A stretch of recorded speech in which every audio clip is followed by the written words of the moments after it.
Hi everyone, welcome back to another video from Tech for Gamers. In this tutorial, I'm gonna show you how to unblock someone on PUBG Mobile. To unblock someone in PUBG Mobile, first of all open up PUBG on your device and then from the home screen, tap on the friends icon which is located at the top left underneath your profile.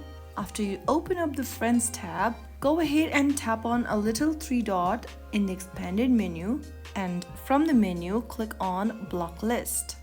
After you open up your block list, find the player you want to unblock and tap the unblock button right next to their name. Click on OK in the pop-up to confirm and the player will be unblocked. Now you can interact with them again. So that is how you easily unblock someone from your block list on PUBG Mobile. If you found the video helpful, don't forget to subscribe, like and share for more useful tips and tricks like this. I will see you in the next video. Stay tuned till then.